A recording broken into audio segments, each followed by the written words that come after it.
is the Hammer Down Racing Report. And now your hosts, Scott Hammer and Ron Miller.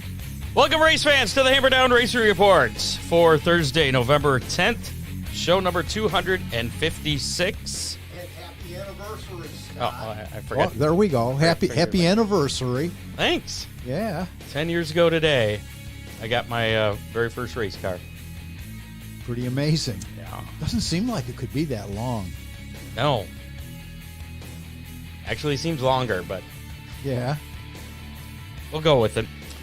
Coming at you live from the Ron Miller Race Cars Hammer Down Racing Report studio. This is the Hammer Down Racing Report coming at you live on Facebook, YouTube, and Twitter.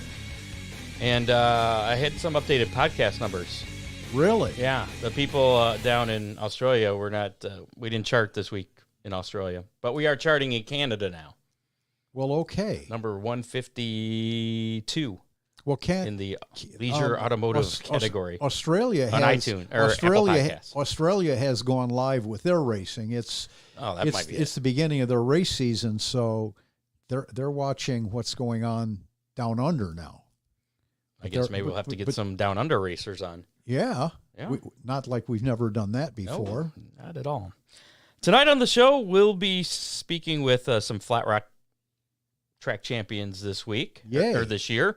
Eric Lee, Billy Early, Mike Miller. Mike Miller's already in the green room there, I see. All right. We were going to have Jeremy Vanderhoof on. Unfortunately, he forgot he had his daughter's volleyball deal starting about a half hour ago. So we'll try and get him on at a later date. And Derek Shepard, I'm not sure if we'll have him on. We kind of divided the Flat Rock Toledo Speedway champions up a little bit because there was just going to be way too many to have all in one. Still, we have a lot tonight, but we'll have the late model sportsman champ and the factory stock champ separate in a different show. Probably in December, I think. Yeah, we have maybe we can get the factory stock champ in studio. Maybe. Yeah. We'll see. I got to thank Oakshade Raceway. We're the fastest meet to race. The awards banquet coming up for Oakshade Raceway on Saturday, December 3rd in the Junior Fair building at the Fulton County Fairgrounds. Costs us $30 a ticket. Info on how to get a ticket is posted at oakshaderaceway.com. No tickets will be sold at the door or after November 25th, and drivers must be present to receive awards. Excuse me. That's okay. Dominator Race Products. Check out hood scoops, fan shrouds, nose and tail pieces, pillar and sail panels, roofs, wheel covers, and much more. They're now offering aluminum powder-coated wheel covers in 3 styles in 7 different colors. Wow. Check them out at dominatorraceproducts.com or call 419-923-6970. Also available from reputable dealers across the USA like Ron Miller Race Cars. I wonder if they've made any progress on that 80s style Camaro nose. I haven't seen anything yet. I'll have to talk to Bentley on that. Big D's Pizza Subs, Ribs, Chicken, and more in Clyde. Give them a call right now, 419-547-1444, or order online at orderbigdspizza.com. 10 jumbo chicken wings with your choice of sauce is now only $8.99. That's Wednesday through Sunday. It's the current special. And make sure to follow them on Facebook to get all the latest deals that's going on. I think that's one of their Facebook deals, yeah. Big D's in Clyde, big on taste, not on price. And they're also hiring drivers and kitchen help. Also, thanks to Freeze Frame Photos, Ron Miller Race Cars, Headhunters Barber Studio and Salon in Perrysburg. Before we get to our Flat Rock champions, we have a little bit of racing roundup to cover. Also coming up a little bit later, we'll be giving away pizza from Big D's for how many. We do have a Hammer Down Hotline topic to cover. All right. We got a text this week, and it wasn't from Matt Swander. Okay. Who's usually the one that texts or calls.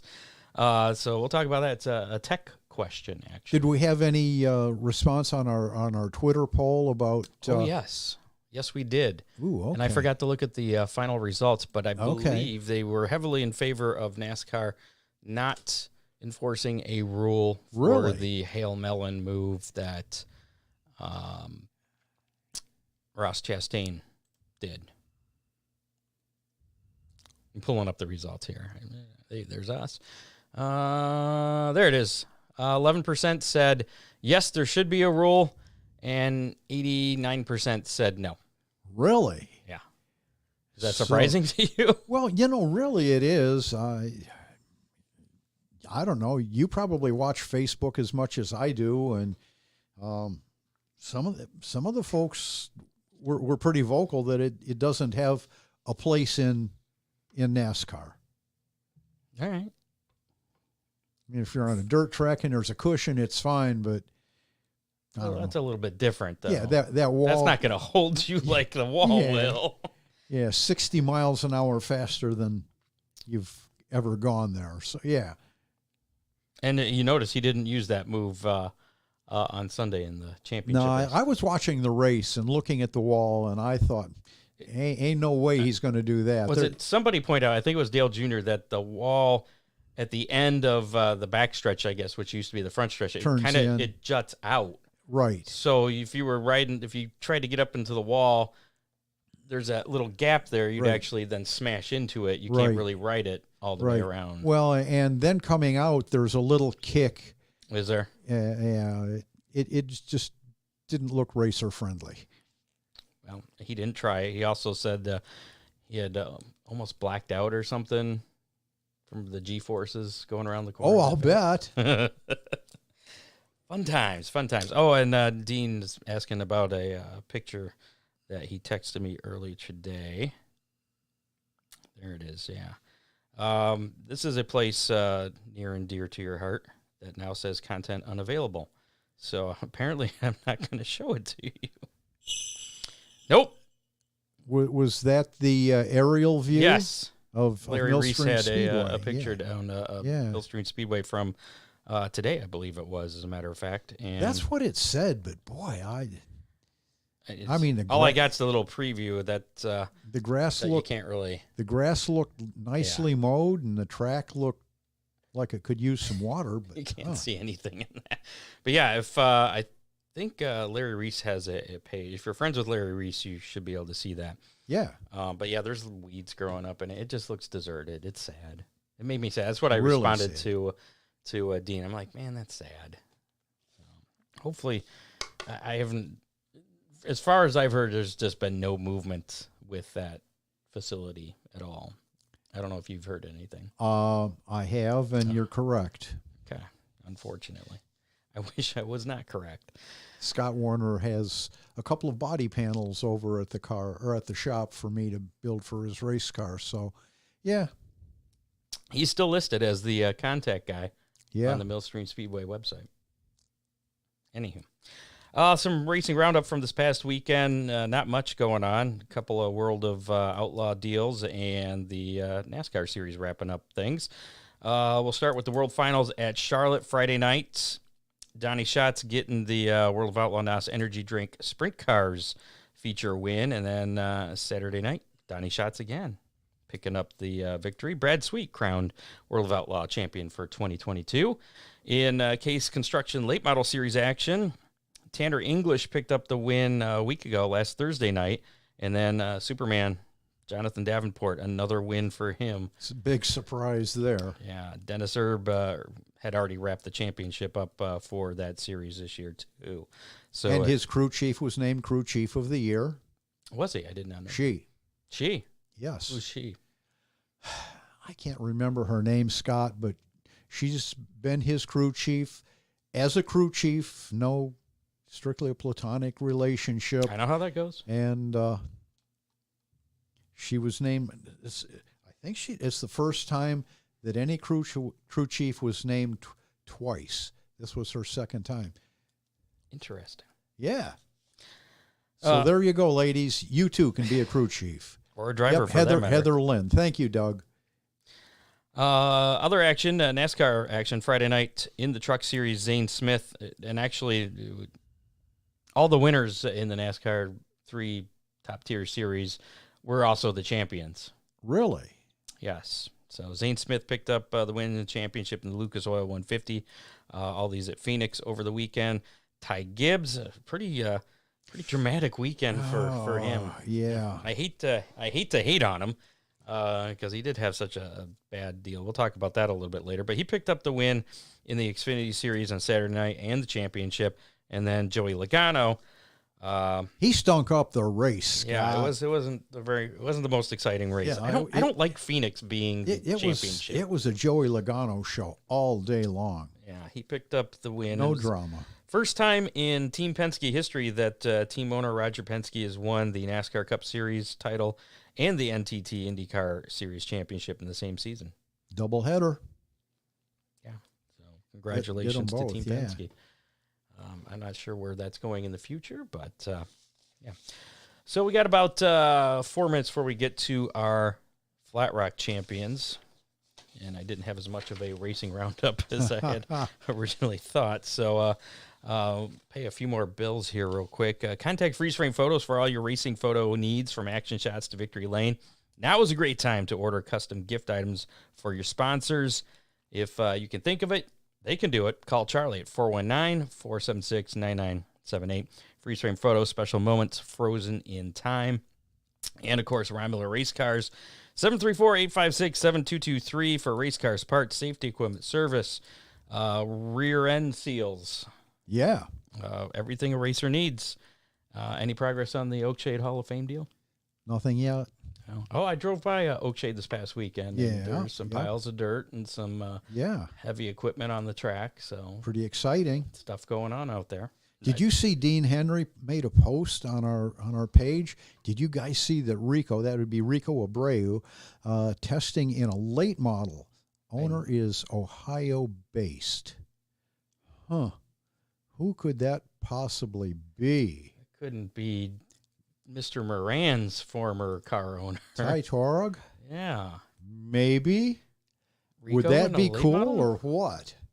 Is that I had not heard anything about that. So well, now we have. I guess so. I wonder if that's going to be a permanent thing. I wonder if Dean knows and is just not going to share that. We'll have to find out. Looking forward to it. Rico running the Lucas Oil Series. Wow.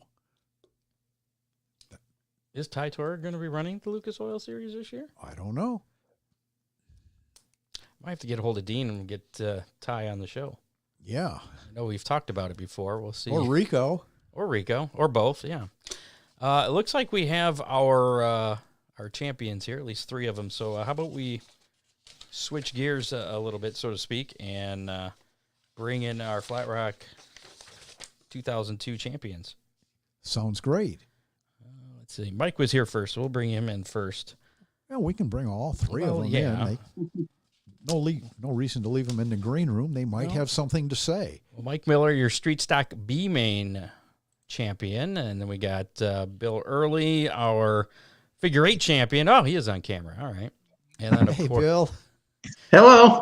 And then of course Eric Lee, once again, second year in a row for him, sixth championship in the Outlaw Super Late Models. So Hey guys, how you doing? pretty good. Hey, Thanks. good, Eric. Thanks for What's up, everybody? joining us tonight. Mike, say something. I don't know if I can hear you. What's up, guys? Okay. Nice to be on the show. Yep. We got you. All right, we got everybody here. Congratulations to all of you guys, and I guess I want to ask Eric first. We'll start with our Outlaw Super Late Model champion. You got 6 wins. This is your 6th championship. I mean, how big is this compared to all your other championships? Yeah, by far this has been my best year in 20 years of racing. I've never had a season like this. 6 wins in 5 seconds. You know, I just could not ask for such a good year, and just happy to be and thankful to be surrounded around such good people and friends and family that all make it happen. And it was really definitely going to be a really hard season to top. That's for sure. What makes you think that, or what do you think made you so dominant this year? I don't know. We did a lot of work over the winter. We found a few issues, some major issues with the car last year from how we kind of finished the year last year and came out of the box pretty good. And then it just seems like we kept working a little bit, and I don't know. All racers know it seems like the harder you work on these cars, sometimes the slower you go. But this year it seems like every change we made us go a little bit quicker and be a little bit more consistent. So it just seemed like we week after week we just kept building and making our car just a little bit better, a little bit more consistent. So really paid off at the end of the year. Flat Rock it just hasn't changed much over the years. So having a good notebook has to help a lot. Yeah, definitely. We've been we got a lot of laps around there and a lot of experience. And we've been. Seems like last year we really struggled with tires. There was a tire shortage, and we were chasing stagger problems. And this year it seems like we kind of just stayed more consistent. We got a better pick of tires through the year, and we're able to build off of each week. So you found that tires were not as big of an issue as they were in 21. Yeah, we were.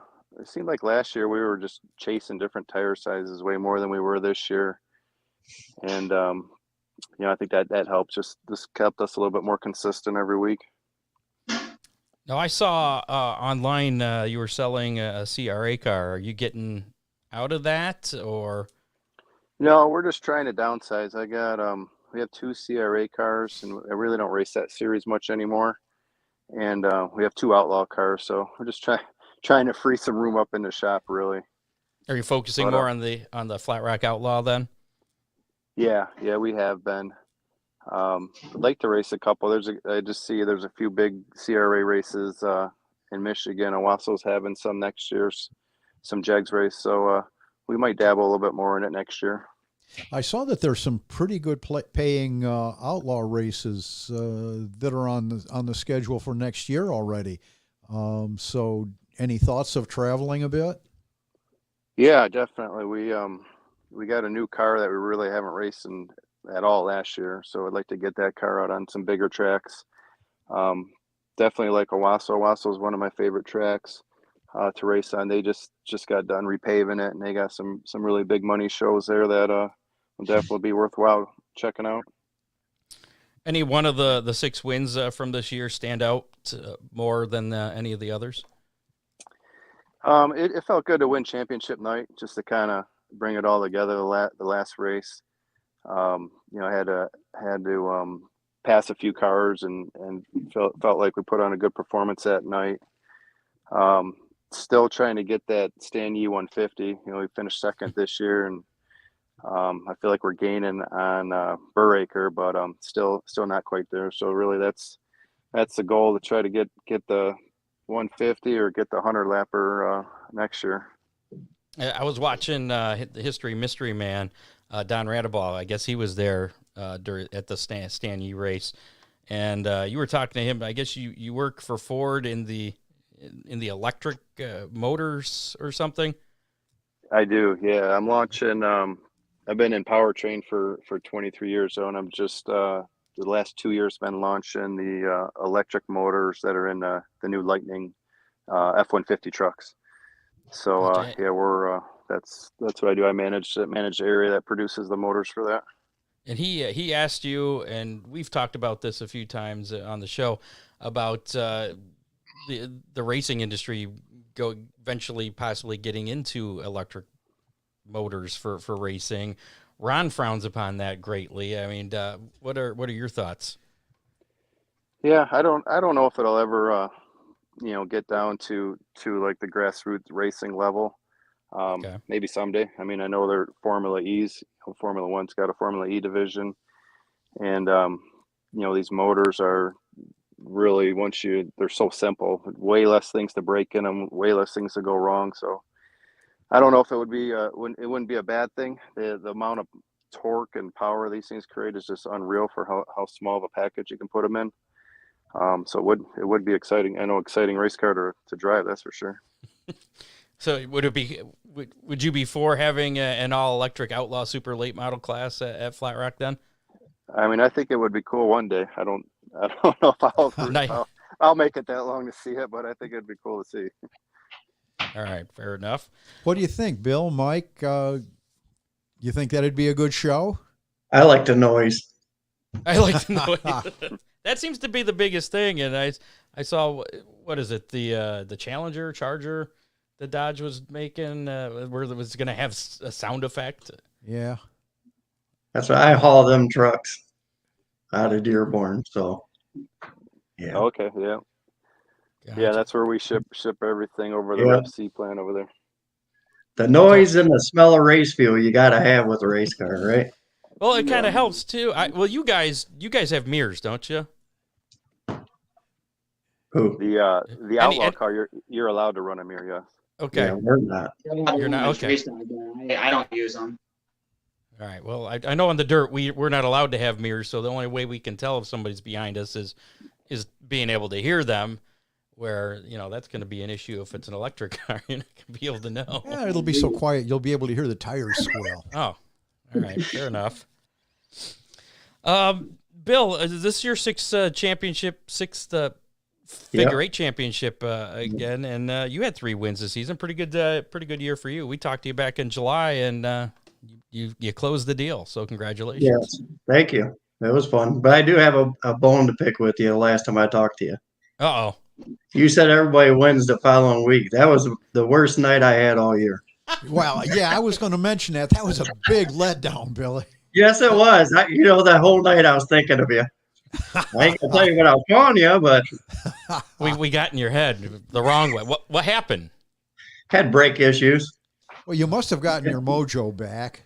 Yeah, I did. We had brake issues. Had to scratch the heat race. Then I think I still finished 4th in the feature, but yeah, that was a rough night. We worked all night. Yeah, nothing like running a figure 8 race with no brakes. Well, we had some, but not what it should be, right? Have to be a little unnerving. It was good. So beyond that, what was that your most memorable night of the year then? Yeah, pretty much. That and the 70th anniversary night. Won that night. That was a pretty cool trophy, glass trophy or clear trophy. That's like the neatest one I got. 1953, I think Flat Rock started racing. Yeah, this was our 70th anniversary. It was a pretty cool deal. Is that the biggest trophy you've gotten in your career? No, no, just the coolest. Besides the championship. It's the coolest though? Why is it the coolest? Because it looks different. Okay. It's clear. It looks like it's glass. But... What about, have you done any, street stock racing or anything? No. No desire to? No. No desire to do the Jeremy Vanderhoof thing or Stu, moving up or changing. I don't know if it's moving up or is it kind of a lateral move, I would think. I'm not sure. Well, he's been playing with the go-kart some, so. So you do know how just to go in an oval as opposed to. Yes, I know how to do that. That was during COVID. We went go-kart racing. Yeah. So and last time we talked to you, we were working on a nickname, and Lamb Chop. Oh boy, didn't stick. Have you come up with anything since the last time we talked to you? No, nope, not at all. All right, we're gonna have to keep working on that.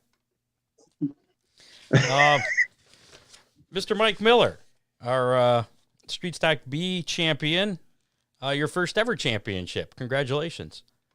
Yeah, first ever championship, 7 years of racing, and finally got something out of it.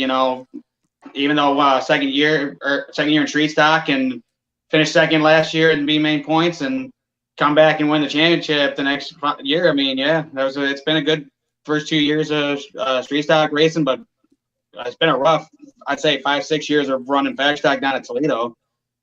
And that's what kind of prepared me for this. What's the fast track? What's that? What's the fast track you said that you've been running at Toledo? I've been running the factory stock division. Factory stock. Come on, fast track. Gotcha. I'm sorry, I thought it was clear enough, but I don't know if you can hear me very good, but for since I started my career, I was running factory stock division down at Toledo and ran about 5-6 years of that, and then back in 2020 or end of 2019, I made the decision to jump up to run the street stock division at Flat Rock because running weekly shows and running 20 lap features is I'm getting more better at running finishing those. And I just said to myself, I love racing at Flat Rock because I've been a big supporter here for all these years, and just kept working at it and saving up my money. And next thing I know, I buy a street stock and got my foot in the door. Next year, 2020, we had COVID, so I couldn't get that season started. And then 2021, cold as ice, not knowing a lot of stuff about how to run a street stock because I've been running a factory stock. So, but just went out there, not the greatest setup, but I just relied on my driving style basically to get me through. And once I learned, it was just one step at a time. What's the biggest difference between the factory stocks and street stock? I would say just what you can do with your setup. I mean, there's some things I couldn't set up on my factory stock that I'm working with more on the street stock, and it's just more. It's just a little bit more to it. I'd have to say. The factory stocks are pretty much as the name implies. They're pretty much factory stock. Okay. You have to work with stock mounting points and everything. With the street stocks, you have a lot more latitude on what you can do with the chassis.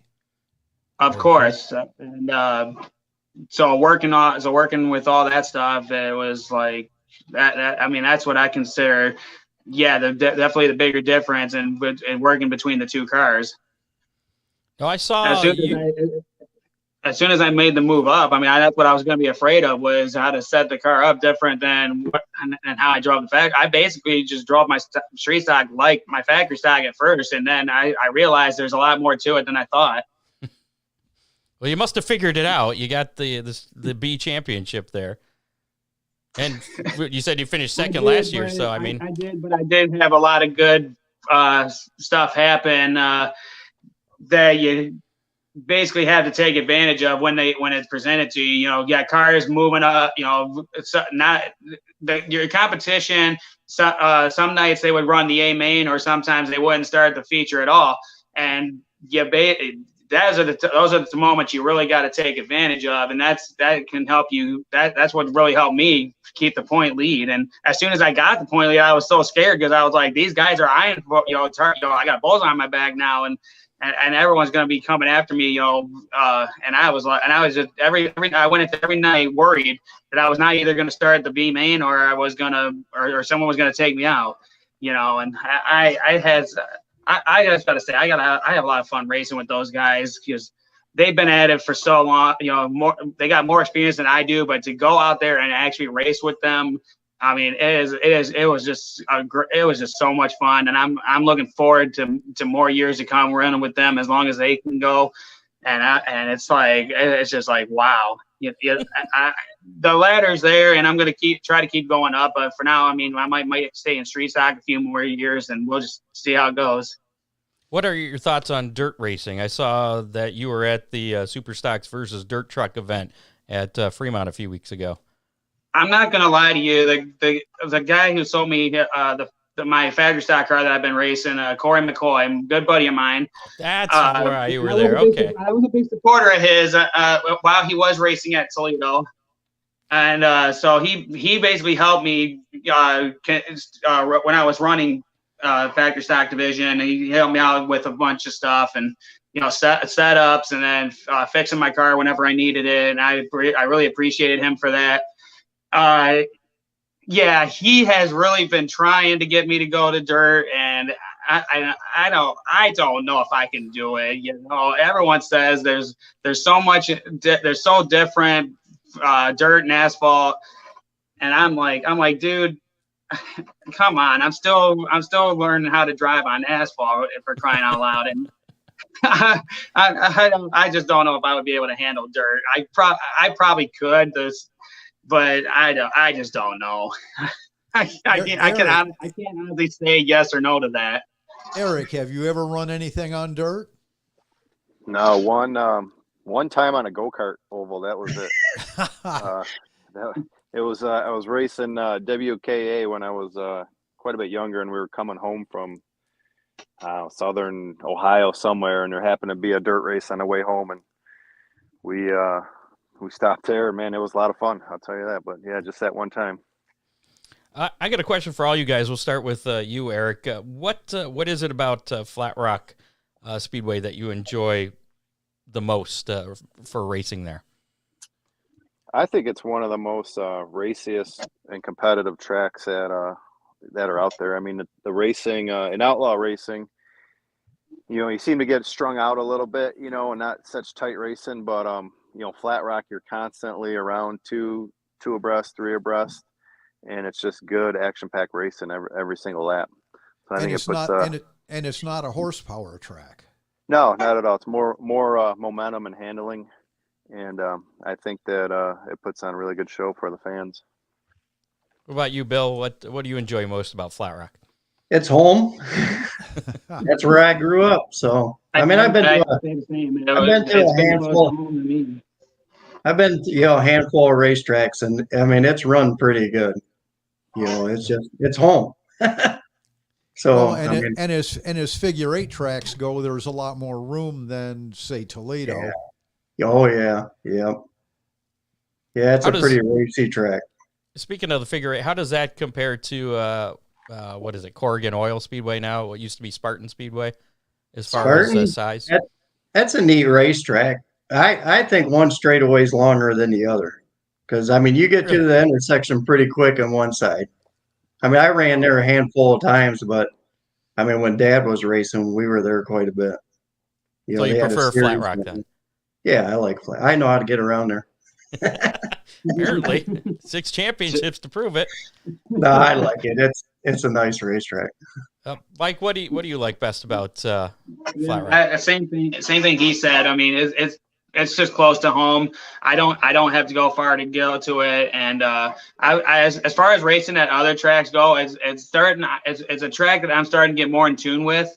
So when I go to these other tracks, I try to I have tried to run I've been in situations where I've had to try to change setup and I just go out there and just try. But at Flat Rock, it's like I said, I'm starting to get more in tune with it. The more years I go, I will probably start getting better with setups and such.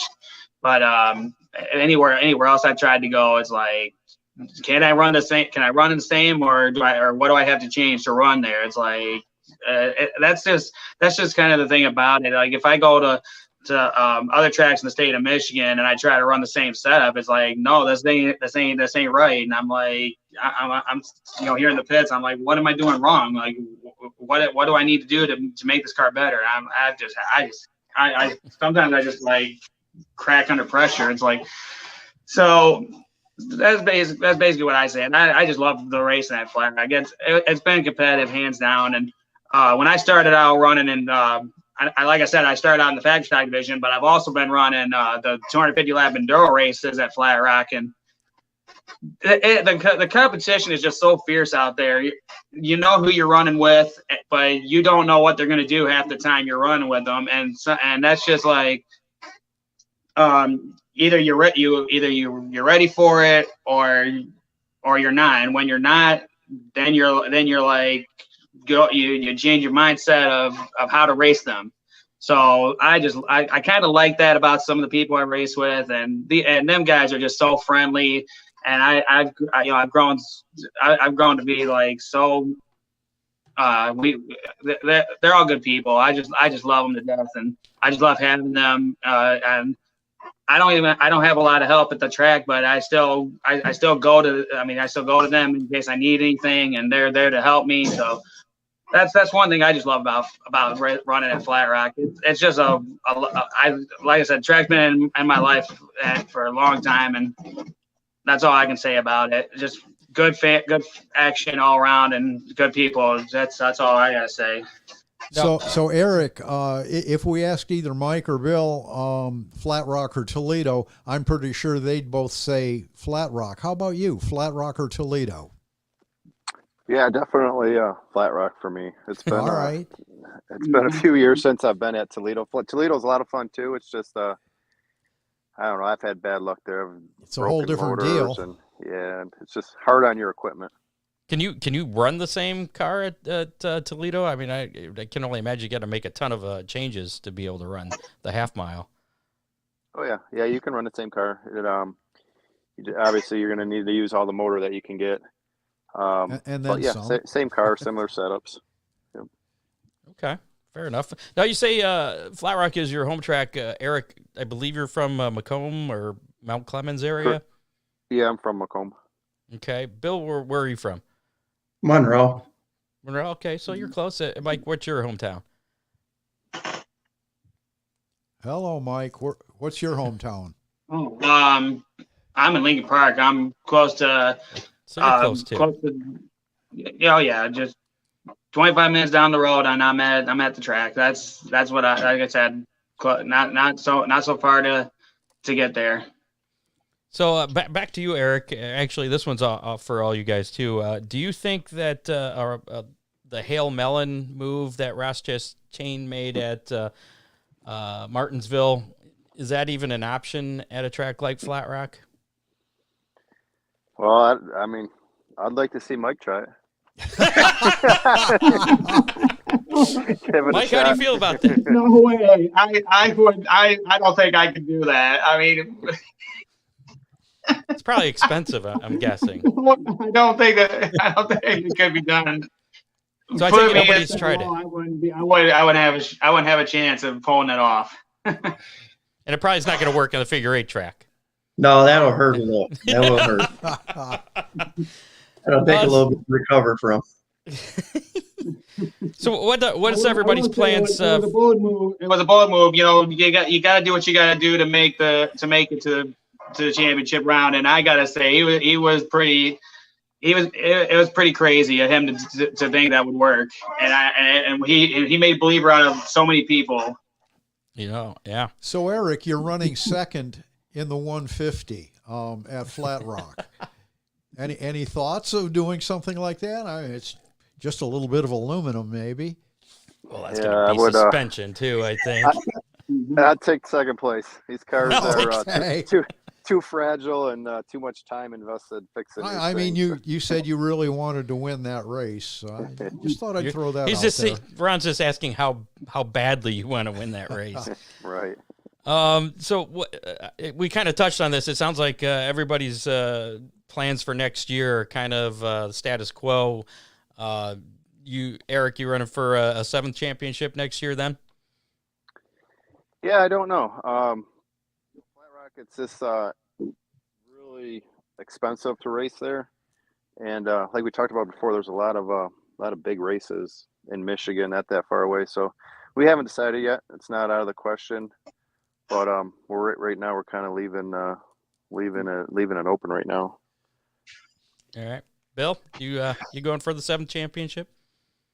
Probably not. It'll be done. It'll be sitting there, but we're gonna. I mean, when I'm home, we're gonna go race it. But so you may not be racing every week. No, we might go play with the other car a little bit, the outlaw car. Oh, okay.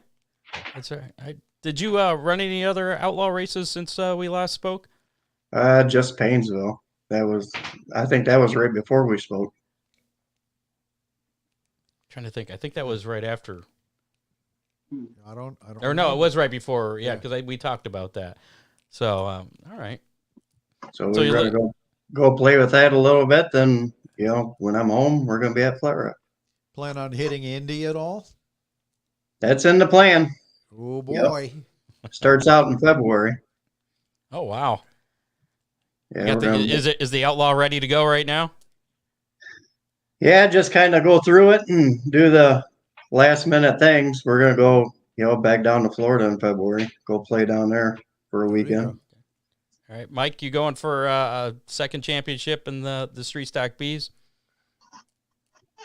I didn't really plan on going for a 2nd B main title, but if it happens, it happens, But I really want to get my way up into the A main next year because I'm I'm buying another car.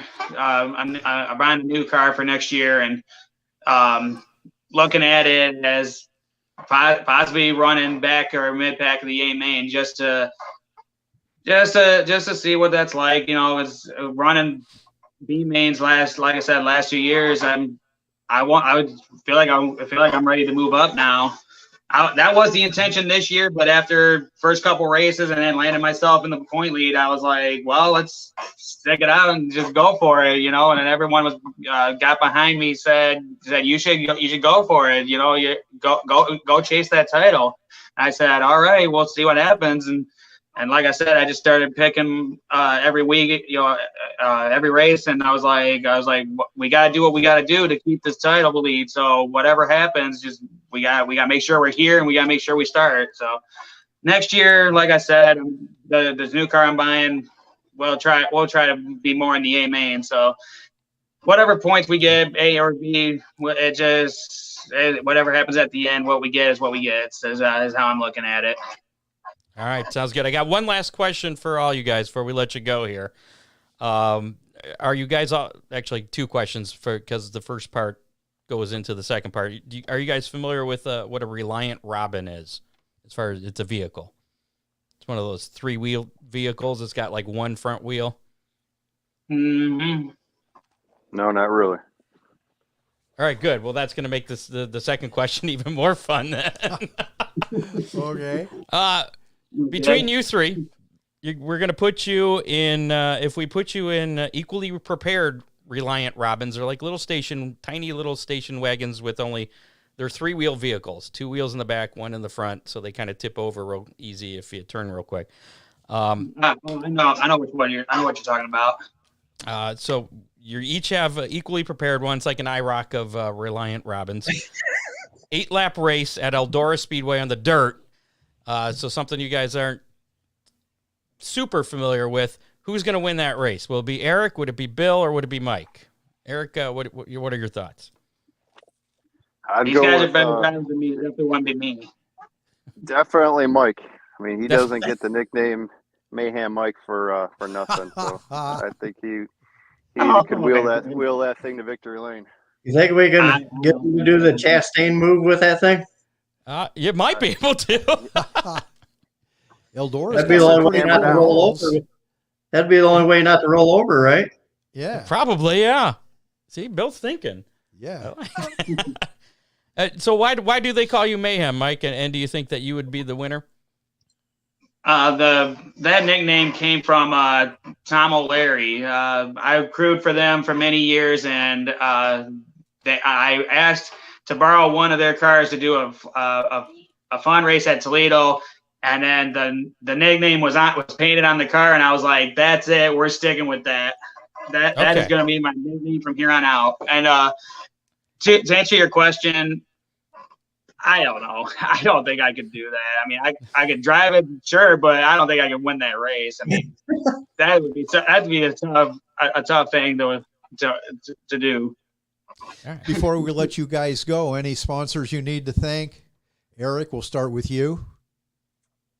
Yeah, I got to thank my dad and our business, Lee Motorsports. We buy and sell used cars, and Action Drywall, good friend of ours. He's been with us for many years. Those are our two primary sponsors. Bill? Very good, Bill. Steve Bundy and his family at B&H Race Parts, and of course my dad and nephew. I mean, the whole family. You know, when we go racing, it's a whole family deal. My sisters, brother-in-laws. So it's a good time. And Mayhem Mike. I got a bunch of sponsors to thank. Affordable Transmission of Livonia, Michigan. Budget Tire, Tony's Tires, Martin's Tire and Sales, Father and Son Muffler of Detroit, Keith's Muffler of Westland, Tommy Boy Towing of Signet, Ohio, Flying V Motorsports and Fire Motorsports. I also want to thank my mom and dad, and of course my crewman Adam. He's here with me. That just a big thanks, of course, to everybody that's helped give me this point. I said the same thing at the banquet, and I try to acknowledge everyone there, but yeah, they all were good. They all helped me out, and I could not have done it without all of them. So a big thanks to all of them, and all the sponsors that helped me out, especially too. All right. Well, thank all you guys. Eric, congratulations again on your 6th late model championship. And Bill, congratulations on your 6th championship. And Mike, congratulations on that first. We appreciate you. Keep working on number 6. Yeah, maybe your next race, Bill, you'll have better luck after being on the show. I hope so, because it's a long way to travel. I have bad luck. And if not, hopefully it's long enough away that you'll forget that we even had this conversation. Yeah. I'm sure I'll be talking to you. Thanks. All right. Bill, say hi to your dad for me. I sure will. Thanks, guys. All right. Thank you, guys. all of you guys. All right. Thanks, Eric. Good talking to you guys. Thanks a lot. Thanks for having me. Yeah, we'll see you guys. Here you go. Bill, lamb chop early? No, we still got to work on that. He's laughing. Mayhem Mike there and Eric Lee, the champions at Flat Rock Speedway. And Derek Shepard, unfortunately, was not available, as well as Jimmy Vanderhoof. But we'll keep trying. We'll work something out. We might get him in during the off season or something. Sure. I think it'd be interesting to talk to him. Got some racing news to get to here before we do our How Many and give away Big D's Pizza. It was announced on Sunday, just before the start of the Cup race, that Coy Gibbs, the 49-year-old son of team owner Joe Gibbs and vice chairman of Joe Gibbs Racing, had died. He is the second Joe Gibbs son to die at an early age. Gibbs' eldest son, J.D., died when he was also 49 back in 2019 after a 4-year battle with a disease that affected brain functions. No word really on the cause of death other than he died in his sleep. Nothing. The night after his son won Ty Gibbs won the championship. So crazy. I woke up and I heard that. I was like, that can't be real. Yeah, I was like, what? I just saw him talking, last night. He was being interviewed. John had pointed out, though, during the post-race interview that he was coughing a lot. Really? And I hadn't seen that video, so I can't yeah. corroborate that or not. Very bizarre. Jimmy Johnson is officially back. We mentioned this last week on the show, but the official announcement was made on Friday. This time, he's going to be a stakeholder in Petty GMS Racing in their Cup Series team. Johnson also intends to run up to 5 races in the NASCAR Cup Series for the team, including the 65th Daytona 500 coming up in February. And, So if he only runs 5 races, does he maintain his rookie status? I'm not sure how that works for a 7-time. I don't know. He's been gone long enough. Maybe he can come back as a rookie. Rookie status resets after so long. Yeah. Kyle Busch Motorsports announced on Friday that the team would be switching manufacturers from Chevrolet to Chevrolet, along with their 2023 driver lineup in the NASCAR Camping World Truck Series. KBM will field 1 full-time entry in 2023 with Chase Purdy aboard the number 4 Chevrolet. Purdy will be on a multi-year deal, while Jack Wood will compete in a minimum of 10 races alongside KBM owner-driver Kyle Busch and other later-to-be-announced NASCAR Cup and Xfinity Series drivers as part of the team owners championship effort with the number 51 Chevrolet. So could that have something to do with him changing from Toyota to Chevrolet, driving himself? Him moving from Gibbs to Childress. Childress, I'm pretty sure.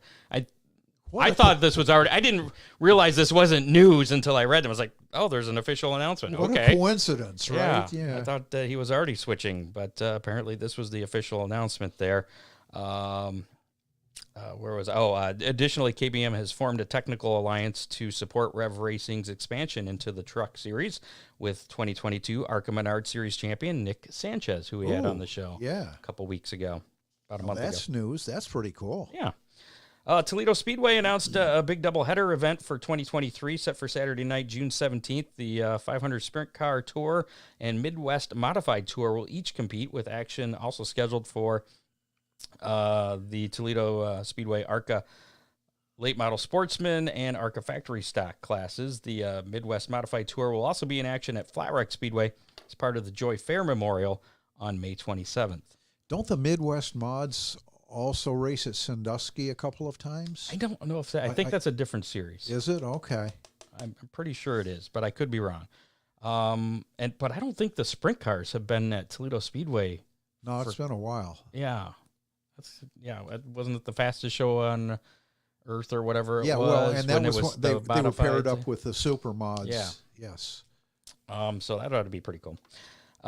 In some sad news, Johnny Oxter of Lindsay, Ohio, passed away earlier this week. Johnny was one of the first drivers to compete at Fremont Speedway back in 1951. Besides his 9 career feature wins at Fremont Speedway, he was the 1972 track champion. He has competed at over 200 different racetracks during his career, including the sands of Daytona Beach. Wow. Yeah. I remember him at Toledo Raceway Park. That would be one of the 200 other tracks. Then. Yeah. He was inducted into the Fremont Hall of Fame. He was a regular fixture at Fremont Speedway every Saturday night. And, that was it. Apparently my bullet points ran together here. National Compact Touring Series has announced dates for their 2023 shows at Sandusky Speedway. The first show will be on August 19th. Which will also be the National Compact Touring Series Hall of Fame night. And they'll have a second show at Sandusky Speedway on September 30th. Did you see Scott Bloomquist on the... I did not. I heard a little bit about it. Yeah, Scott Warner told me that I needed to listen to it, so I was listening to it this morning. And it was pretty normal for a while, and then all of a sudden they started talking about aliens. Yeah, he thinks Yeah, he revealed on the, Scott Bloomquist revealed on the Dale Jr. download that he believes there are aliens amongst us and that he was abducted for a few days when he was younger. Yeah, I wonder if there were, now forget it. There was talk about, because I think one of the guys on the podcast asked him how you could identify, one of the aliens that are amongst us. And he's like, if you look in their eyes, because it'll change to lizard eyes real quick. Ooh. So I was like, oh boy. Maybe. No, we'll just stop. Yeah. The Renegades of Dirt Late Model Series leased Atomic Speedway this last weekend. Did you hear about this? This was not a good deal. Yeah. It didn't go as planned. They leased Atomic Speedway for the second annual Jackie Boggs Memorial. It was scheduled for a 4-day event. On Thursday, the Modifieds were scheduled to compete for $1,500 to win. It went off as scheduled on Friday and Saturday. The late models and sport mods joined the Modifieds. Atomic Speedway had agreed to cover the purse for the sport mods for the weekend. At the end of the night, the Modifieds were paid their purse. The promoter, though, didn't have enough money. This would be the Renegades of Dirt promoter to pay the purse for the late models.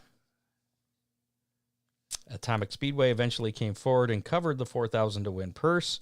At the drivers' meeting on Saturday, the series announced that the $14,000 to win late model purse was being cut to $4,000. Several drivers decided to load up and leave. I believe Devin Moran was one of them because that was going to be his last ride in the Titour late model deal, which apparently Rico unofficially may be stepping into. We don't know that. Allegedly. We don't know that. Now we're just spreading rumors.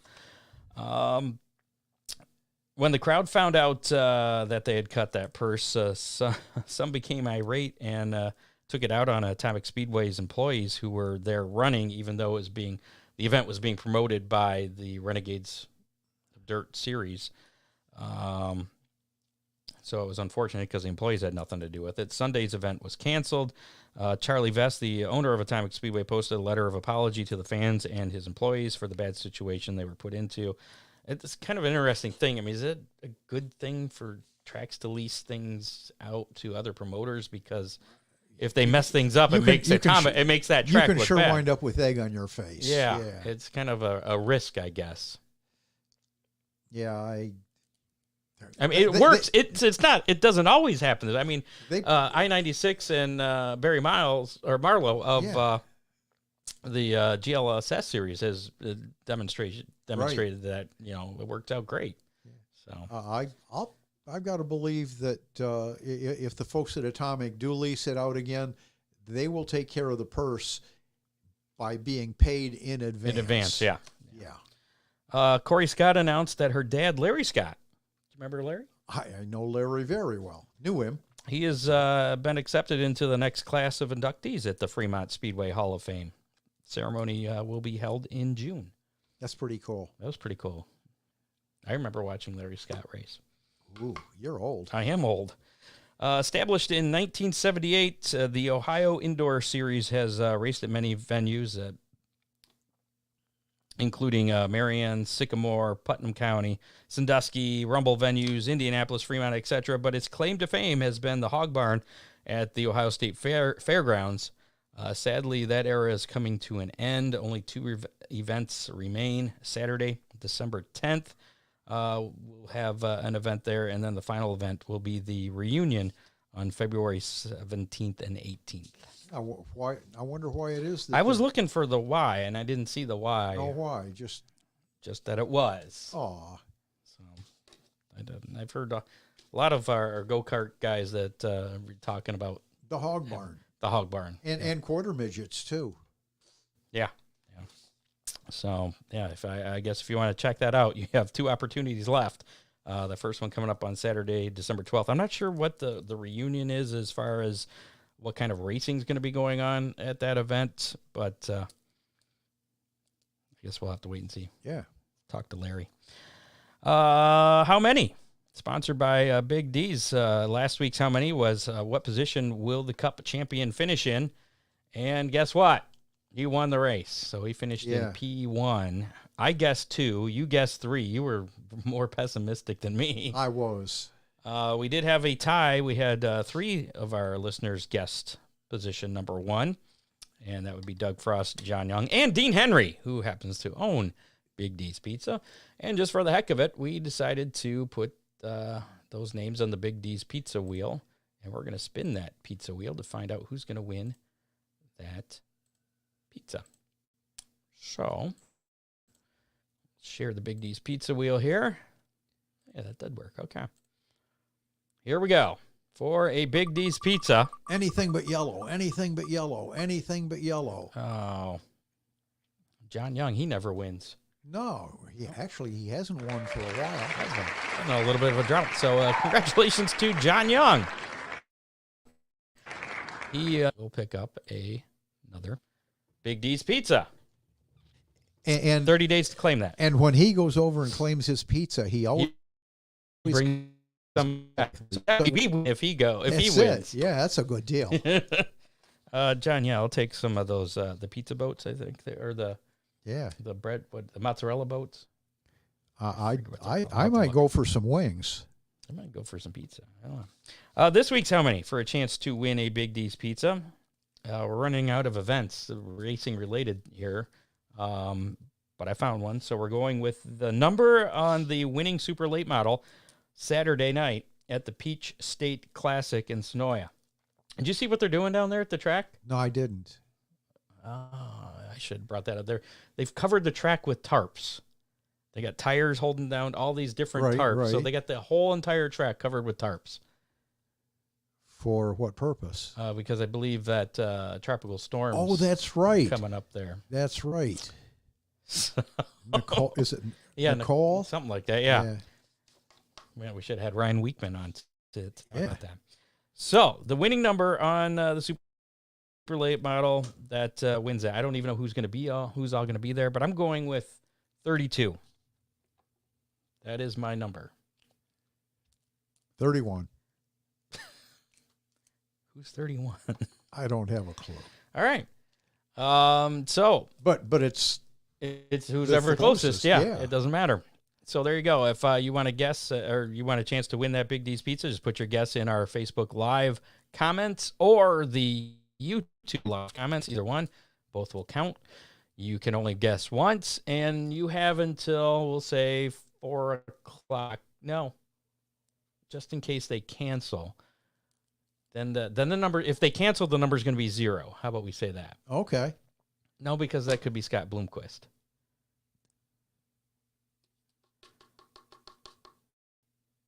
$101. That'll be the number if Yeah. they cancel. Okay, we'll go with 101 is the cancel number.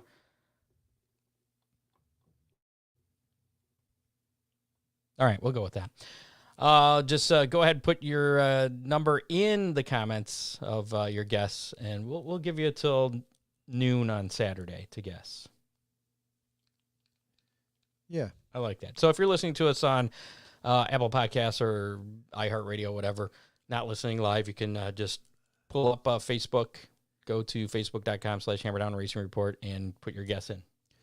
They can do that on YouTube too, correct? Yeah. Or you can search Hammerdown Racing Report on YouTube, find the broadcast for this week, and put your guess in. As long as it gets in there before noon, then leave it in the comments. Yeah, and whoever's closest, you don't have to be exact. Whoever's closest will get a Big D's pizza, and if we have a tie, we'll spin the Big D's pizza wheel again. So, speaking of the Big D's pizza racing menu for this weekend, nothing local. Ain't nothing. We got nothing local until the Hangover race at Sandusky on New Year's Day, which surprisingly is less than 2 months away. That's scary. Yes. Although this, from what I saw in the forecast, this coming week is going to feel like Hangover race weather. Yeah. We're Snow going to get flurries back in and- the 60s for the Hangover race. Are we? Oh, yeah. That'd be kind of cool. Bust out the shorts.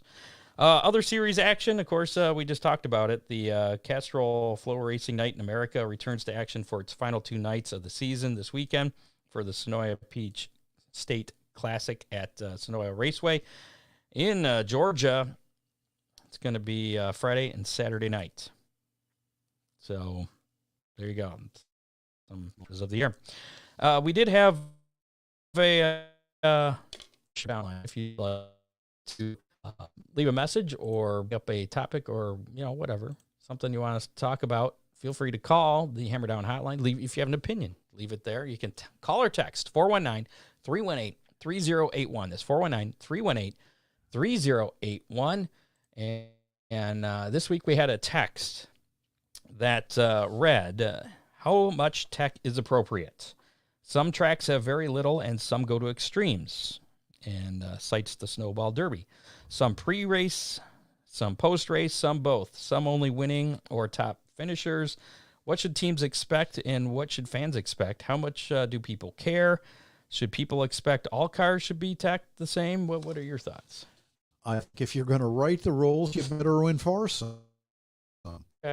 But then again, from a logistical standpoint in time, It takes forever. and you got to have the people to do That that. goes back to if you're going to write the rules. Maybe some So of these there's- tracks need to free up their rule book a little bit.